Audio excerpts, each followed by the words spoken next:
Welcome to Inside Politics, our weekly podcast on 4 things you need to know about San Antonio politics. My name is Greg Jefferson. I'm Metro Editor of the San Antonio Express News. I'm joined today by Molly Smith, our City Hall reporter. Hello. And our special guest, Brannon Miller of Blueprint Polling. Welcome. Hey, thank you for having me on. Oh, sure. You really came to our attention because you really nailed the city election, in the mayor's race specifically. So on May 2nd, you released poll results that had Gina Ortiz-Jones leading the field at about 23%. She came in at, 27%? So you were just about within the margin of error. Right. You also had decided. Yeah. You also had Rolando Pablos also making the runoff. He did make the runoff. And then just ahead of the June 7th runoff election, again, you got pretty close. You had Gina at what percentage? I think it was like 51-41, so up by 9. She won by 8.6. Yeah. So yeah, and so give yourself a pat on the back. Yeah. The thing that I'm especially proud of, because the thing that made me the most nervous when we released the poll was we had her winning the early vote by 2 and the election day vote by 19, right. And which I did not expect to actually happen. Right. And then I think she ended up winning the early vote by 4 and election day by 20 or something like that. So, I don't want to spend a bunch of time on the June 7th election, but I did. One thing, you did a news release kind of announcing your results ahead of that election. And it was the language, like your numbers were very good, but the language was very couched. Right. Saying, this is where we have her at now, but we don't really know. It seemed like you had a lot of uncertainty. Yeah. Like what was behind that? Frankly, the results were just weird because, like I said, so if you look at the May election, right, the early vote based on modeling, and we use this national voter file L2, they model voters as likely Democrats, likely Republicans. The early vote was something like 58% Democrats to 38% Republicans, and the rest, independents. Yeah. And then the election day vote was like 59-38. So almost no difference between the early vote and the election day vote. Whereas in the runoff, the early vote was something like 53% Dems, 45% Republicans. And then our election day, model that we had done, right, who we think would show up on election day was closer to like 63-35. Yeah. And so what was going to have to happen for our poll to be accurate was for Democrats to have this massive turnout on election day compared to the early vote, which had not happened in May and had not happened in any election ever, it's city or otherwise, right? And in fact, nationally over the last 4 years, this has muted some, but starting in 2020, there was a huge divergence between Democrats and Republicans in terms of who showed up in the early vote and who showed up on election day, but it went the other direction. Democrats are much, much more likely to vote early. Republicans are much more likely to show up on election day. And so when our poll was showing, okay, she's got this, she's up by 9, but it's, being up by 9 involves Democrats way overperforming on election day. I just thought, well, I believe us, I believe in our polling, but I can't say for certain that that's going to happen. Just probably important for me to note here. You're a Democratic poller, so you don't work with a lot of Republican clients, I guess. That's correct. Right. That's correct. Now, let's talk a little bit before we move on about new municipal voters in this election, and between turnout on May 3rd and June 7th. It was pretty remarkable, the numbers you found. Right. Yeah, absolutely. Basically, if you look at the folks who showed up in June but didn't show up in May, which I think there were, a little over 40,000, something like that, voters, maybe even close to 50. I'm not remembering exactly. But, the same is true basically of voters who had not voted in a previous municipal election, which there were about 21,000 who had never voted in any municipal over, the past 4 cycles, who showed up to vote in the June runoff. They differed from the rest of the electorate in 2 important ways. One, they were significantly more Democratic, right? Close to 2/3 are modeled as Democrats. which obviously gave Gina Ortiz-Jones a big boost, right? Because so much of her win was correlated to her strength with Democratic voters specifically. And then second, they were just much, much younger than the rest of the electorate, right? So somewhere in the neighborhood of 40% of the new voters, both like the voters who didn't show up in May but showed up in June, and then the voters who showed up in June who had never voted in a municipal, about 40% were under the age of 40. Wow. And if you compare that to voters who had some previous municipal experience, only about 12% were under the age of 40. So much younger, much more Democratic. Right. How do you think we get those voters to keep coming out, especially now that we're on these 4-year terms? The next time they're even going to be asked to vote in a municipal election is 2029. Yeah. So I would say two things here. One, the voters who showed up once are likelier to show up again, right? Voting is habit forming, and voting in an off-year election makes it significantly more likely that you're going to show up again in another off-year election, right? And part of that is just now you know when the dates are, you've done it before. And part of it is once you enter into the system, right? When campaigns see this is someone who voted last time, they know I need to reach out to them this time to get their vote again, right? I mean, yeah, like if you had just focused on previous municipal voters in May, for example, just people who had voted in one of the past 3 municipal elections, you would have captured about 85% of the electorate, right? So campaigns, especially in a resource-constrained environment, which is what I'm going to say that the second thing is, the second key to bringing these people out is campaigns just have to have the money to do it. Gina Ortiz-Jones and Rolanda Papalos both had pretty significant war chests, right, for this election. And so they were able to reach a much broader audience than campaigns in general, right?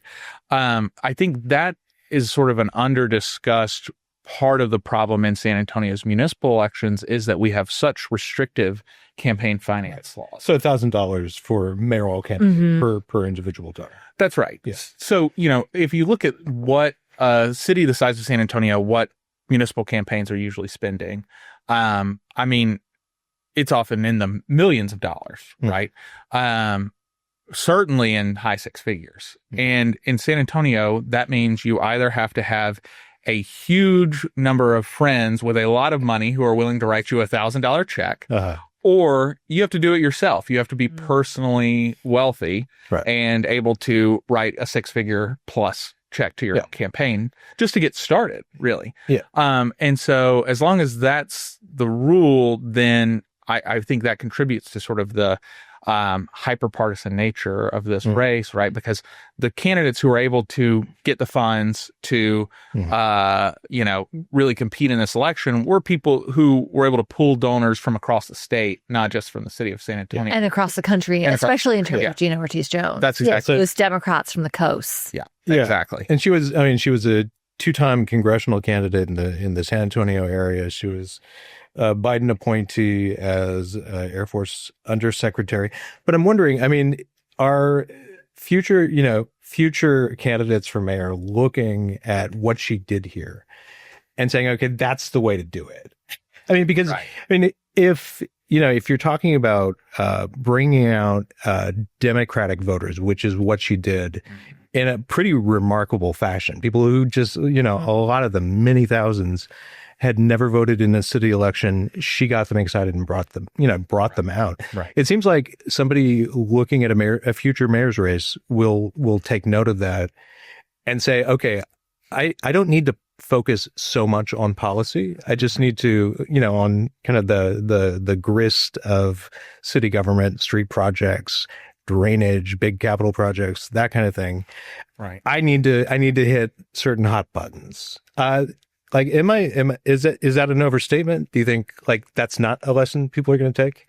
Every election is different, right? I mean, this election was certainly unique in the sense that voters very clearly wanted someone from outside of the city government, right? And I don't know that that's always going to be the case forever and ever, right?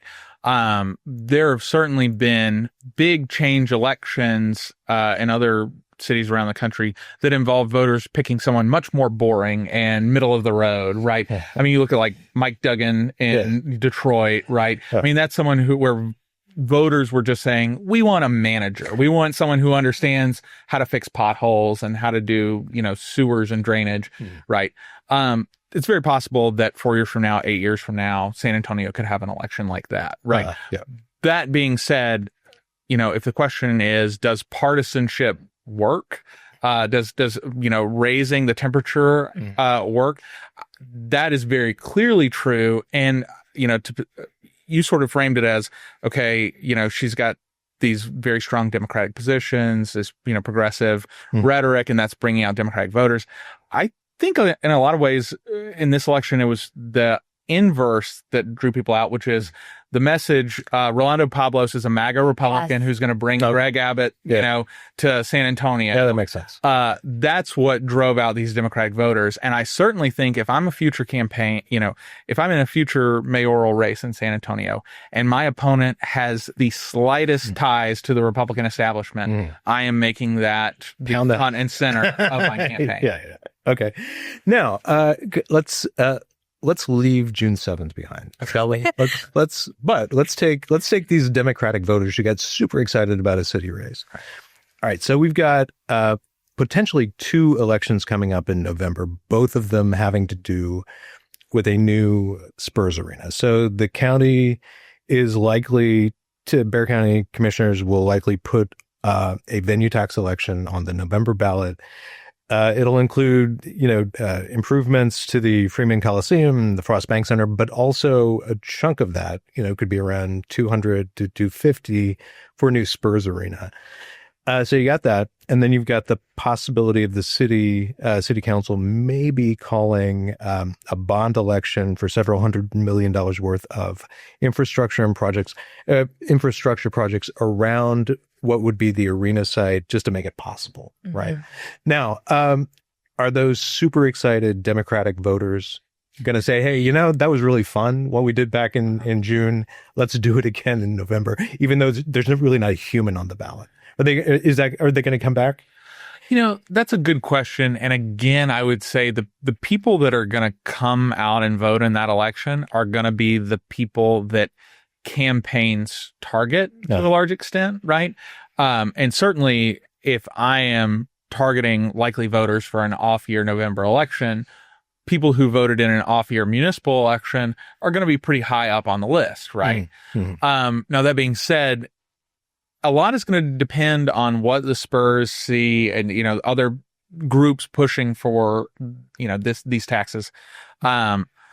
What they see in their polling in terms of who their support base is, and the coalition that they need to win. Yeah. And that could involve Democratic voters, but it also very much might not, right? So, I mean, the things we usually see, and we worked on similar elections in other places, right? There tends to be opposition to these sorts of projects that comes from opposite sides of the political spectrum. So on the one hand, you have anti-tax Republicans, right? People who say, I don't want to pay higher property taxes. I don't care what it's for, right? I'm paying enough taxes to the city as it is. If they want to spend this money, they need to find it out of the current budget, right? And they tend to oppose any kind of tax increase. On the opposite end of the spectrum, you've got voters on the left and, particularly the far left who say, why would we spend tax dollars on private businesses, giving money from the poor to billionaires, essentially, who could fund this on their own.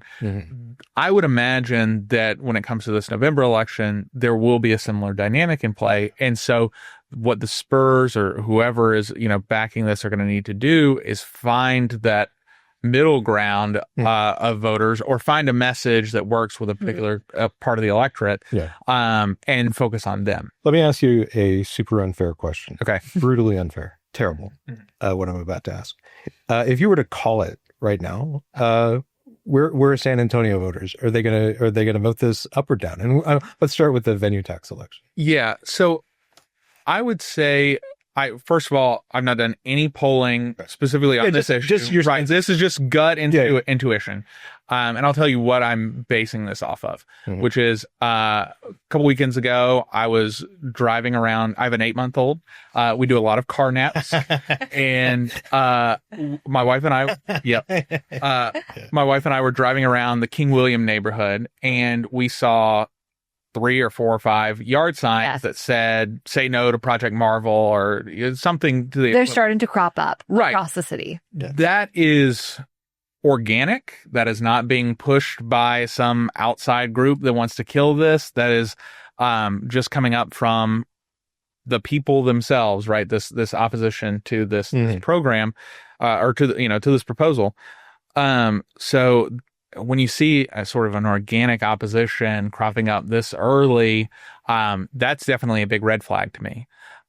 Second, while we haven't, polled on the proposal specifically, on some other polling we did this year, we asked some question, and I won't get into the specifics, but that sort of juxtaposed 2 different positions on Project Marvel, one of which was we hate it. We want to end it. We want, a candidate who will totally, block this proposal.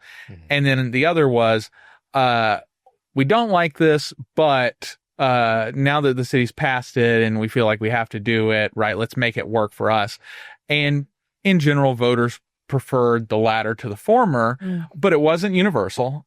And we don't like this, but we got to live with it is not exactly a rah-rah slogan to go into a general election with. But are the Spurs, would the Spurs of the city look at that and say, oh, we can work with that?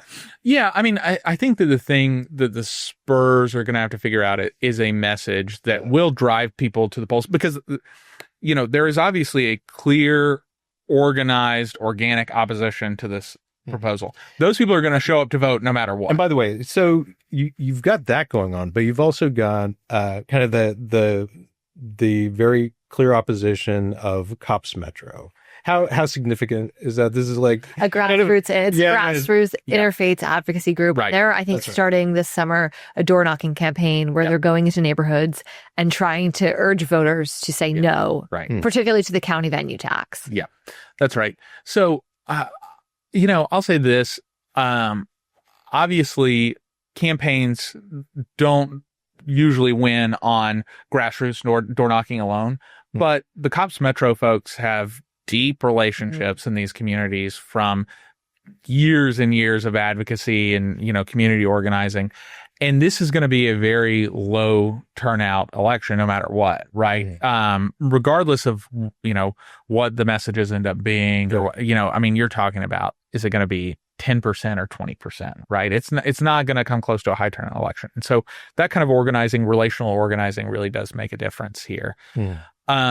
But yeah, the thing the Spurs have just got to figure out is, can they scare voters into, or at least some proportion of voters into saying yes to this? And is the scaring basically saying, we'll move to Austin if you don't build us an arena? That is what I would put on the billboards and the commercials, right? Like, hey, look, Austin's a big market and, growing city. We already play some games there. Yeah. We could easily, move this operation just up the road. I mean, is there in a campaign? I was talking to another political consultant just in the last couple of weeks about what that campaign might entail. And like this, before you and I spoke, it was, I asked this person, I was like, look, what if, do you think the Spurs campaign will kind of boil down to just that? It's like, vote yes if you want to keep the Spurs, vote no if you want them to go to Austin. Right. And his take was, it'll be much, the Spurs relationship with its fan base in San Antonio isn't transactional. There's a lot of emotion to it. There's a lot of history, and that kind of brass knuckle approach just might not work. But it'll be much subtler than that.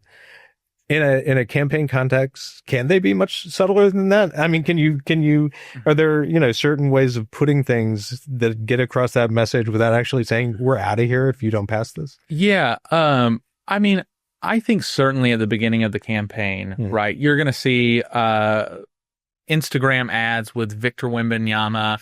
You know, we love San Antonio. As a Buddhist or not a Buddhist or I know. Yeah, I mean, we'll see we love San Antonio. We want to invest in this city, but we want you to invest in us. We'll see that kind of positive campaign. Mm-hmm. But if we get into October and they're doing polling and it shows they're down 45-55 and this thing is not going to pass, I guess the question is, would they really move to Austin if it doesn't pass, right? If they really feel like, no, we're not going to do that no matter what, then that's not going to be the message, right? Because it does just create ill will, and it creates a situation where there's an implied threat that they're not going to follow through on, which makes it much less likely in the future that such an implied threat would work, right? But if they're serious about, moving, if this doesn't pass, they owe it to voters to let them know that that's the case, right? I mean, if they really are going to move out of the city of San Antonio unless this deal goes through, then it would be irresponsible and wrong for them not to present that fact to voters before they vote in November.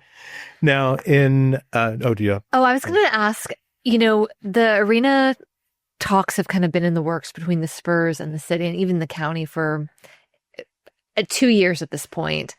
And I'm curious if you see the local governments and the NBA franchise having made any missteps so far, or having done something well that's going to position themselves. Like, I guess I'm curious kind of how are they positioned right now? They're going to call this election in August. Are they in a good spot? Do they have to make up ground because of all this secrecy and the backlash and how this became a campaign issue in the mayor's race?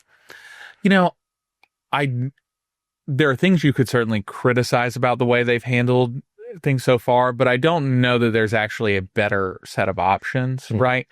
So, the thing that you could sort of criticize is the behind the scenes nature of this, right? And the fact that, they've put this forward in spite of, pretty strong popular opposition without, without a huge mandate is certainly what it feels like. But then how do you build a mandate, right, before a campaign, right? Or should they have spent hundreds of thousands of dollars in the lead up to this, making people excited about the idea of a downtown stadium? It's not even clear that would have made a difference, from the get-go. So, I mean, I think they probably played this the way they needed to play it, right? There's always a hope. Matt Iglesias, who's a writer on his Substack, talks about secret Congress, right? Which is where all the issues that don't get a whole lot of press coverage are the ones that Congress is actually able to make effective change on, right? But as soon as sort of the media gets involved, that's where things polarize and become partisan. Everything up. And so I think the Spurs really hoped that there would be sort of a secret Congress event here. They could just get this deal done without people really noticing, and that it's just a little tax increase unfortunately for them, that's not what happened. Now, next month, we're expecting the city of San Antonio, Bexar County, and the Spurs to pony up. So they will say the arena is going to cost this much. We're expecting it, we're told it'll be about $1.5 billion. And here's how much each party is going to contribute to that. How important is that to the campaign? How much, the amount the Spurs agreed to put up? Right. Is that going to be really pivotal to their chances of success in the fall? I don't really think so. I mean, there's been a lot of research on this in other contexts where voters, once a number is so large, it ceases to matter how larger it gets, right? Yeah. If it's 500 million or a billion or 1.7 billion, voters just hear big number. Yeah. And that's it, right? And so they hear, okay, the Spurs are putting up big number, but we're putting up big number plus big number. Yeah. And that's all they're really getting out of it. Yeah. Now, how much, and this is, you've, and we'll get into this in just a moment, because I'm kind of curious about where you come from. By the way, I know it's Mississippi, but right. Anyway. Yeah. So you've been here about 4 years. I'm curious about how, whether the fact that we've got the Alamo Dome, which is this kind of ongoing disappointment. It was funded by a tax, back 30 years ago. It's kind of tax. Yeah, that's right. Does that matter to voters? Past history like that, you've got this stadium that was paid for by tax dollars. It was supposed to be an NFL stadium. Right. It's clearly not that. Yeah. Does that matter to voters going? Sure, absolutely. I mean, and I think the fact that when did the Spurs new arena get built? It was in the 2000s. Yeah. I mean, early 2000s. Right. If you think about the election was 1999. Right. Who is the electorate going to be in November? We're talking about, young voters, older voters. I mean, it's overwhelmingly going to be voters, say 55 and older, right? In a low turnout, off year November election, this is going to be an older electorate. And to them, that's yesterday, right? We just built this new stadium. And so I imagine they're going to be thinking, well, is this also just going to be a temporary thing that 10 years from now, 15 years from now, they're going to come back to us and say, hey, we need another. We need a fourth. Yeah. Okay, I'm going to put you on the spot here. Are you a basketball fan?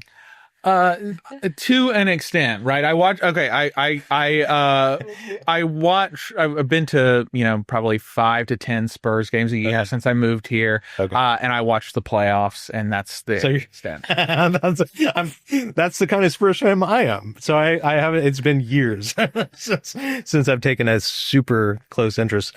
Now, the fact that they didn't make the playoffs this year, and you had Wembanyama injured for about half the season and out. Does that matter going into a fall election? Yes. I mean, certainly it matters, though I think even if they had, made the playoffs and been, much more dominant team over the last couple of years, I don't know that it would have been enough to get them over the hump on its own, because, I mean, we saw Kansas City had an election 2 years ago that involved the Royals and the Chiefs. And obviously Chiefs are at the height of their dynasty.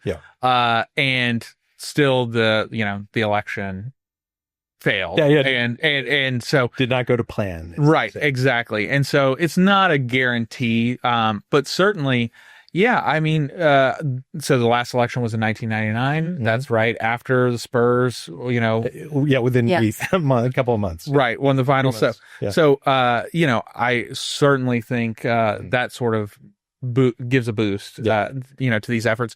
But, I think people are feeling much more positive about the Spurs than they did when I moved here 4 years ago. Right. I mean, with Wemby, with Castle, I mean, certainly it feels like the organization is on the right track. And so, it's not the worst thing in the world. I mean, I keep thinking back, it's 2 years now that the Spurs landed Wemby, and like the excitement was palpable. I mean, it was like just tremendous, great things are ahead.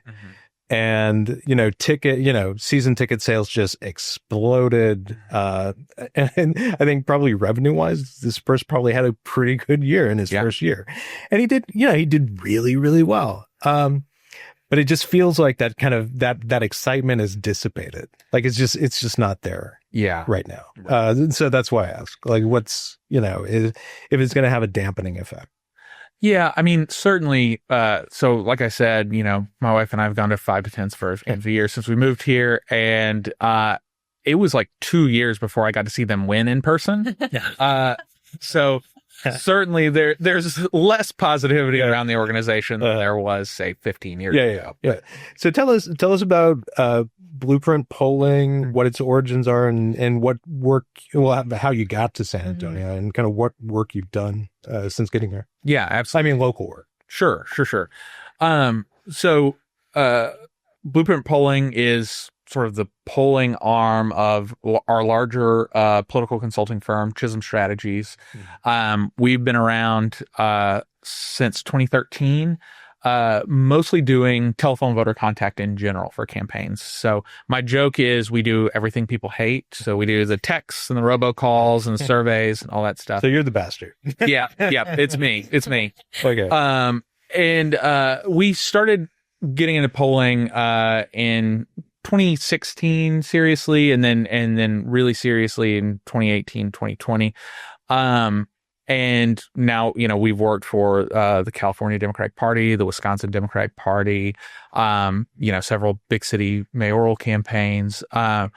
And so we've not done a ton of polling work in the city of San Antonio other than some PAC work but yeah. And then, just in terms of in general, again, we've not done a ton. I've only been in San Antonio for about 4 years. So my background is I am from Mississippi originally. I married a Texan. My wife is a pediatrician. She did her residency at UMMC in Jackson. That's where we met. 4 years of residency. She was ready to move home to Texas. And so, she's originally from Georgetown, Texas, but her mom grew up here in San Antonio, went to Churchill, and so she has ties here. Exactly. And, we did not want to live in Austin. Did you look at Austin? Never even seriously, right? Too expensive, and, the traffic, I couldn't deal with it. So, it's a fun place to visit. I'm glad to be an hour and a half away, go to concerts. But yeah, I read an essay of yours from 2023, which was pretty interesting. It was about newcomers to Texas, being much more conservative than that's right. I believe that was going to be the case, because at the time there was a big influx of people and businesses from California, and at the time, I think liberals in Texas were like, thank God, the cavalry's coming. the California lefties, they're going to save us. And it turns out that did not happen. What did happen in your view? Yeah. So, between 2010 and 2020, California literally lost a congressional district to Texas. So something like 750,000 Californians moved, to the state of Texas over the 10-year period. And I think, a lot of people expected, okay, these people are bringing in vegan bakery.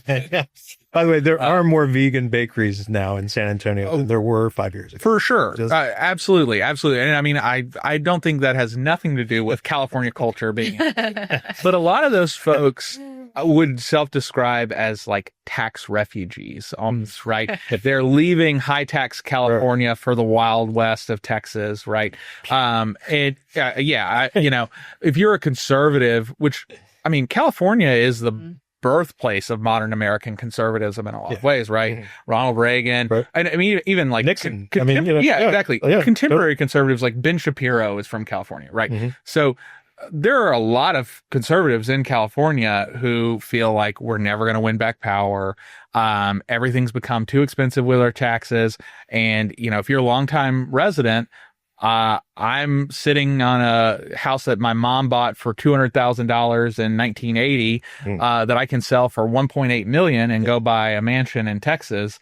That's very appealing to a lot of people. So, Californians specifically in our survey, so we surveyed, new Texans in general, registered voters who had moved from another state over the last 10 years. Californians were the most conservative portion of that, but it was pretty small sample size, so can't read too much into it. But in general, voters who are moving from other states to Texas are doing so because they see Texas as this conservative cultural bastion, right? And I think there was actually a New York Times article a few weeks ago that showed this.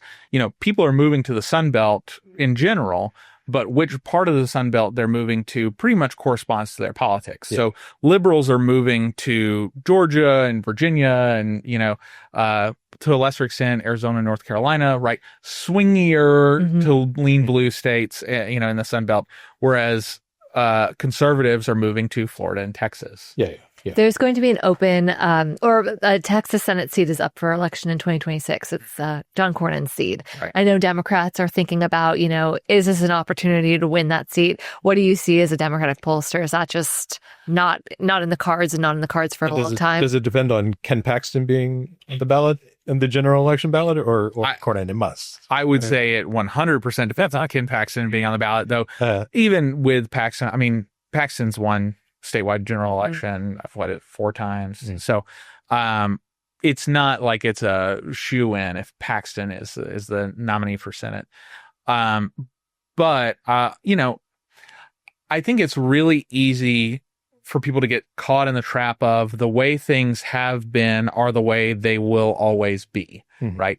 Texas is still, I believe, the most urban state in the country that voted for Donald Trump. I know in 2020, but maybe in 2024 as well. Arizona and Texas are pretty close in those terms, in terms of, you know, how urban they are. So, yeah, you have a state that is fairly urban, you know, in the national scene, and is getting, you know, more college educated as times goes on. Its cities are growing and cities are trending blue pretty quickly. You know, the thing that I think frustrates Texas Democrats is they sort of feel like they're playing whack-a-mole, right? You get, you know, this big blue trend in Dallas and its suburbs and in Houston, and then you lose the Rio Grande Valley, right? And so they feel like they can't quite put together all the pieces to create a statewide coalition. But, you know, look, if gas prices are $4 a gallon in 2026 and Donald Trump is super unpopular and the Democrats have a strong nominee and the Republicans nominate Paxton, you can get this perfect storm of circumstances where things could shift, but certainly it is an uphill climb. Right. On the Democratic side, we don't really have any major announced candidates. Yeah, we know that Beto O'Rourke, who will be in San Antonio later this week, he's thinking about it. James Tellerico, Austin state representative, he's thinking about it. You know, we keep hearing that Joaquin Castro, congressman from San Antonio, he's thinking about it. Do any one of those, is just you kind of eyeballing it, would they have, any one of those have an advantage in a campaign against either Cornyn or Paxton? So we can talk about each of the three individually, because I think each one would bring a different advantage to this, but also maybe some disadvantages, right? So Beto O'Rourke obviously brings a national fundraising list that is huge, right? He's going to be able to raise a ton of money. And he also is very well known by Texans already, right? I mean, basically, when he gets in that race, voters are going to know what their options are. And, you know, he's done very well for a Democrat in the state of Texas twice when he's been on the ballot statewide. That being said, he's lost twice too, right? And voters do know what they're getting with him, right? And he said some things, right, in his presidential campaign in 2020, specifically on guns, that I think turned off a lot of Texas voters, and that was certainly difficult for him to come back from in the 2022 gubernatorial campaign. I imagine it would be difficult in this one as well. Yeah. I forgot Colin Allred. Can't forget Colin Allred. Sure. Because, you know, he did not great against Ted Cruz, but, you know, it was a tough year. Right. That's right. He outperformed Kamala by a couple points. Right. So, yeah, I mean, and it's sort of the same thing with Beto, right? He's, you know, taking some votes. And so actually Allred and Castro are probably the better comparison, right? Because certainly, you know, they are very talented politicians who can raise a lot of money. And, but they've been in a Democratic Congress, where they voted in lockstep with Democratic leadership for a long time. And that includes taking a lot of votes that culturally moderate to conservative Texans do not like, right? So then you have sort of the, you know, James Tellerico. Is that, I don't know how to say his last name. Is that right? Close enough? Close enough. Yeah. Tellerico. Yeah. Okay. Look, I love the fact that he is a Presbyterian minister, right? He certainly knows how to talk to the religious right. The religious voters in Texas, that in a way that I don't think any of those others are able to. Just comfortable. Right. Yeah, exactly. There's just a certain language. But, you know, he doesn't have statewide name recognition. He'd have to build a pretty massive donor base pretty quickly, which I think he has the ability to do. I mean, we've I knew who he was before I moved to Texas, right? Because he goes viral all the time, right? With his speeches and, in the House.